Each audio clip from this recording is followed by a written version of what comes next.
jawaab celinno kala duwan ayaa ka yimid dhinaca Nairobi saacadoon wixii ka dambeeyay markii ay shalay madaxda Soomaaliya iyo xeeldheerayaasha dhanka sharciga ee difaacaya biyaheena Soomaaliya ay hortageen maxkamadda cadaaladda adduunka ee magaalada Hague ayagoo u hoggaansamaya shuruucda caalamiga ah ee lagu aasaasay maxkamadda.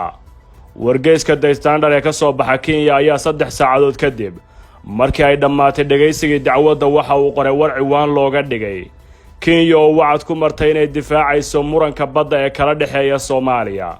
warkan sida muuqata waxa uu isugu jiray curin saxaafadeed iyo dosin ilwareed oo ka timi wasaaradda arrimaha dibadda ee Kenya. wasaaradda arrimaha dibadda ee Kenya waxa ay sheegtay inay ka walaacsan tahay habka ay maxkamaddu wajahday dhageysiga dacwadda. waxa ay Kenya mar kale xaajada u rartay dhinac kale oo ah inaysan kuba qanacsanayn go'aanada iyo dhageysiga dacwadda intaba. Kenya doodeeda maalmo iyo isbuucyo ka hor waxay ahayd inaysan helin diyaar garow ku filan waraaqa ay ka xaday Soomaaliya, qareenadeedu aysan daacad u ahayn, qareenno cusub ay qabsatay, dhaqaale darrana ay soo wajahday.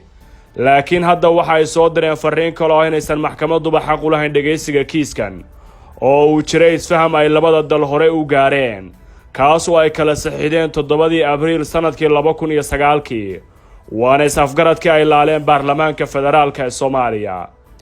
Kenya waxay aaminsan tahay in heshiisyada ay tahay in si niyad wanaaga loo fuliyo. Kenya waxay mar walba ku adkaysanaysaa mowqifkeeda ah inaysan ogoleyn awoodda maxkamadda ee kala xukunka. muranada laga heshiiyay qaab kale oo lagu xaliyo oo ay ka mid tahay is-afgaradkii guud ee 7 Abriil 2009 MOU ayuu yiri sargaal Kenyaati kana tirsan wasaaradda arrimaha dibadda sida warbixinta lagu baahiyay. isla qoraalkaas wasaaradda arrimaha dibadda ee Kenya waxa lagu sheegay in maxkamadda ICJ xukunka lahaanshaha aaga dooda ay Kenya gelinayso loo xukumayo Soomaaliya, taasoo muujinaysa inay Nairobi si ogtahay xaqada ku wajahan in dhulkaas ay leedahay Jamhuuriyadda Federaaliga ah ee Soomaaliya. hanjabaad kale oo qoraalka la raaciyay waxa lagu cadeeyay inaysan Kenya aqbali doonin marnaba go'aanka ICJ oo ay Nairobi doonayso inay sii haysato aag kasta oo hadda ay joogto, xataa haddii laga xukumo waana arrin kale oo ugu ah. Nairobi waxay kaloo sheegtay in saaxiibo ay lahayd Kenya oo la wada dacwaddan ay hadda u wareegeen xagga Muqdisho iyo Soomaaliya oo ay garab siinayaan Soomaalida. waxayna sheegtay inay rumaysan tahay in saaxiibada hore Kenya u caawinayay ay hadda ceelal shidaal ka iibsadeen Soomaaliya, gaar ahaan sohdimaha lagu dagaalamayo waqtigan, sidaasna Kenya ay u noqotay garab la'aan. shalay ayay ahayd qareennada Soomaaliya difaacaya markii ay maxkamadda horteeda ka qireen in dawladda Norway ay kaalin muuqata ku lahayd saxiixidda is-afgaradka la burburiyay ee Kenya ku dhagan tahay waqtigan. waxaana Norway loo arkaa inay tahay dal saameyn weyn ku dhex lahaa arrimaha siyaasadda ee Soomaaliya sanooyinkiina weydaartay. Kenya ayaa sheegtay in midnimadeeda qaran iyo dhuleedba uu saameynayo kiiska maxkamadda, ayna sidaas awgeed aqbali doonin wax kasta oo yimaada.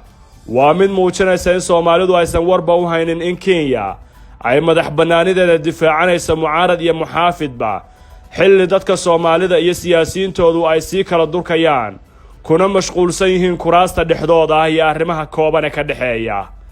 fahamka guud ee laga qaadanayo warka Kenya waa inay muujinayso in looga guulaystay dacwadda badda oo ayba ka sii hadashay go'aanka la jira maxkamadda oo soo bixi doona wax ka dambeeyay 6 ilaa 10 bilood ee nagu soo wajahan, kaas oo ay dawladda Soomaaliya shacabkeedu muujinayaan inay ku qanacsan yihiin.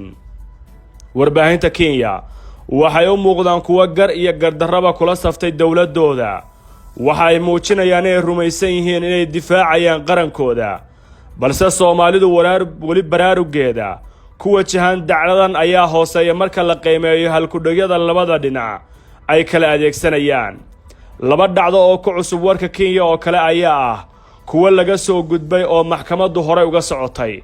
waa inay Kenya ku adkaysanayso dacwaddan inaysan maxkamaddu qaadi karin, balse 6 sano ka hor ICJ waxay ogolaatay in dacwaddan ay qaadayso oo ay xaq u leedahay markii ay dhageysatay dooda labada dhinac. waxaa shalay bilowday garmaqalka tooska ah, laakiin Kenya way carartay markan. qodobka labaad waa in Kenya maxkamadiiba go'aanka ay soo saari doonto ka sii hordhacayso oo ay sheegayso inaysan aqoonsanayn shaki gelinaysa dhexdhexaadnimada maxkamadda oo 7 sano ka hor ay ogolaatay oo u gardhiibatay. tani waa in ay Kenya garawsatay in boob iyo dhac dhul Soomaaliyeed uun ay u socotay, taasna ay la kala kulantay Soomaalida oo dhacsanaya xaqooda. dowladda hadda uu hogaaminayo madaxweyne Maxamed Cabdilaahi Farmaajo iyo dowladda uu hogaaminayo madaxweynihii ka horreeyay Xasan Sheekh Maxamuud waxay iska diideen wax kasta oo Kenya ay ku laaluushi kartay. waxa ay meel isaga xireen cadaadi kasta oo dowlado, shirkado shidaal baaris iyo quwadaha reer galbeedku ku doonayeen inay Soomaaliya ku khasbaan inay aqbasho dalabka Kenya ee dhexdhexaadinta ee aan ahayn maxkamadda cadaaladda adduunka. labada madaxweyneba waxa ay garawsadeen inay muhiim tahay in dhul Soomaaliyeed taaka ka mid aan laga tanaasuli karin, lana geli karin wax gorgortan siyaasadeed noocu doona ha noqdee, iyadoo waliba ay Kenya adeegsanayso dacaayaad iyo quwado shisheeye oo mararka qaarkood diidmada warkoodu halis weyn ay ka dhalan karto marka la joogo Soomaaliyada curdanka ah.